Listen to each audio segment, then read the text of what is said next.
On August 16th, 2025, this picture was floating around the internet and it made a couple waves. Seemingly a notice from Europol with a reward of up to $50,000. It says the cybercriminal group known as Killin has carried out ransomware attacks worldwide, disrupting critical infrastructure and causing severe financial losses. Now, if you aren't familiar, Killin or Quillin, I don't know, however you want to say it, is a ransomware gang, a cybercriminal group that tries to break into computer networks, encrypt all the data, and so the computers are rendered useless until the owners, the business, company, whatever, pays a ransom to decrypt and get all their data and files back. And the cybercrime group, Killin Ransomware, has been extremely active. They have been, for lack of a better word, and I guess the most polite way to say it, they've been wrecking house. I'm here on their leak site on the dark web using Tor, and obviously I've redacted or tried to cut up the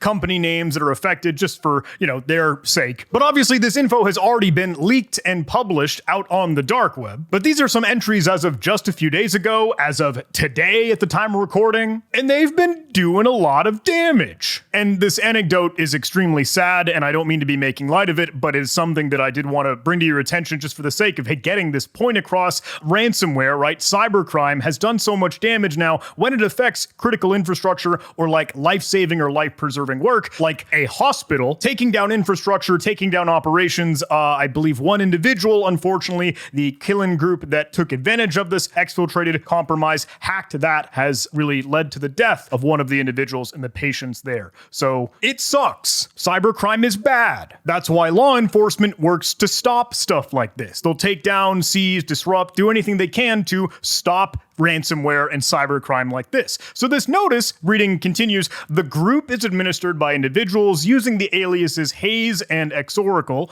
who coordinate affiliates and oversee extortion operations. Europol, together with international partners, is actively investigating. A reward of up to $50,000 is being offered for information that directly leads to the identification or location of these administrators. Now, when this notice came out on August 16th, obviously, of course, you've got news outlets. They're trying to tell the story. They want to cover this. They want to get the messaging out. And there are a lot of other online accounts or individuals that will try to amplify the message. Of course, obviously, Twitter and X, you've got some folks that are saying Europol offering only $50,000 for Quillin admins seems super low, but they are the feds. And they include the Telegram link t.me/EuropolCTI that was included at the very bottom of that notice and alert. t.me/Europol rewards and t.me/EuropolCTI. If we went to go take a look, we can see the exact same. $50,000 reward for Killin Ransomware. Now, I'm recording this on August 25th, and this news broke on August 16th, but what happened in the middle of that timeline? Let's take a look at the Europol rewards account on Telegram. It currently says, I'm taking this lol. View in Telegram, I'm conducting surveillance. And this individual, I guess, noting, I'm taking this handler, y'all. Handle, I like the name, I assume. Clicking on their profile, yeah, they're Europol rewards, but not seemingly Europol. This Telegram channel was created on August 22nd, so we're walking a little bit back in the timeline, but how about further back? Well, on August 21st, it became clear that this was an interesting example of a cybercrime counterintelligence operation. It was a psyop. It was a hoax. It was a scam. It was a lie. Bushido Token, amongst others, were amplifying the fact that this was confirmed to be fake. Because Security Week, one of the reporters there, actually finally got a chance to chat with Europol, and they told them this is a scam. The message does not actually come from Europol or any other law enforcement agency. Big shout out, credit where credit is due. This was Edward Kovacs, the managing editor at Security Week, and the reporter that wrote the Security Week article on, hey, you know what? Yeah, this is a scam. You know, our spidey senses were tingling. Europol says Killin Ransomware reward is fake.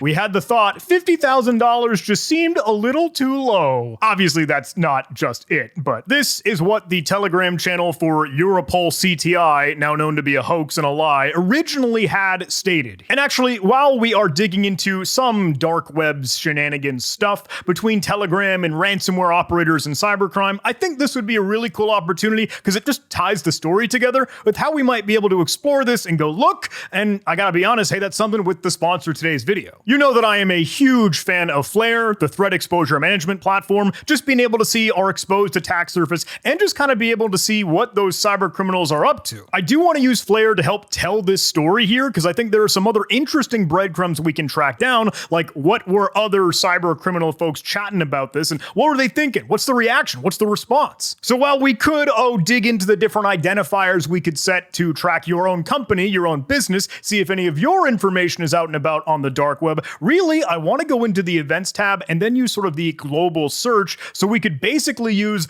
Google of the dark web and explore all the strange shenanigans that Flare is tracking. A lot of stuff on the ClearNet alongside the darknet, whether it is the ransomware leaks and blog sites themselves or different forums or marketplaces or even those Telegram chats as well. If you're not familiar, Flare has like a bajillion entries because they are actively always collecting, listening, trying to see what's going on those shady, illicit cybercrime communities, and it's got tons of Telegram chat info and tons of info stealer malware logs. Take a look, more events coming in just as we're chatting now. But let me get back to the events. Let's go search in the chats. We could basically toggle that to just chats, and let's look for just that word, Europol CTI, search. So obviously more data coming in the last month. This is very recent. VX Underground letting folks know. We could see even from the chat, it has been able to extract out the image that was included from each and every message. And VX Underground saying, hey, recently some people reported Europol had placed this bounty on the kill and ransomware group. However, Edward Kovacs quickly ascertained this was false after speaking with Europol. Basically, they ran a counterintelligence op. Good Photoshop skills. Okay, yeah. But that's just spreading the word. What else is there? Some discussions in the raid forums chat.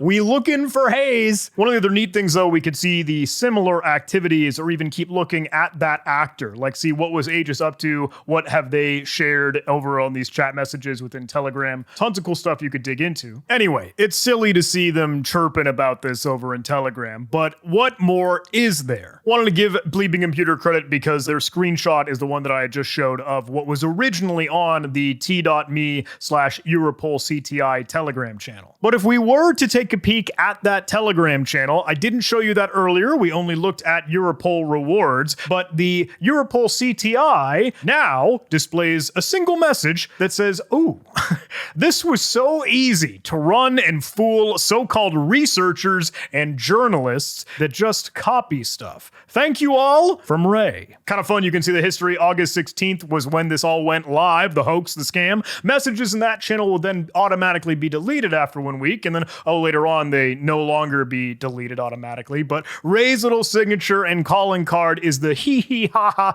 gotcha to all fellow CTI internet people that were like, oh, hey, let's get the word out. But that was a psyop. Counterintelligence misinformation campaign just for the jokes. After Europol confirmed that this was a fake notice all along, a new post appeared on the Imposter channel claiming it was created to troll researchers and journalists, some of whom wrote articles about the claims. Now, Ray, that individual, I'm not sure if some of you will know or recognize, but that's one of the folks from what was, I think, Hellcat as the ransomware gang that tried to get up in action, maybe did some stuff here and there. I don't know what happened to them. I think they faded away, whatever. But Ray keeps doing stuff. He claimed to be a part of the Telefonica breach that there are articles out and about, and that, again, we'll mention the Hellcat ransomware group. The thing about Ray is that he's kind of in it for the hijinks, right? He's chatting with reporters. He's just kind of trolling out on the internet. He likes to make a little bit of hoopla. Also done some damage to Orange Group, and obviously we saw a lot of the chatter in that Scattered Spider, Shiny Hunters, and Lapsus group. They're, of course, on Telegram, where we got to see some of the messages. Folks just lol W's, lamowing all around. Can we heart this message? Oh, we can. Oopsie. So kind of a neat story, I think. Interesting to see that counterintelligence, little misinformation, a little psyop, hoax, scam from some other cyber criminals kind of teasing and playing another ransomware gang and group and, making a big stink with the law enforcement end. So I just thought, wow, that would be worth covering and chatting about and seeing what other folks are screaming and shouting about as they're chirping over in the dark web and Telegram. So hope you enjoyed. Hey, please do give some love to our sponsors. Link in the video description. I hope some of the extra sprinkled sauce from Flare in here was pretty cool. And with that, thank you so much for watching. Please do all those YouTube algorithm things, like, comment, subscribe, and I'll see you in the next video.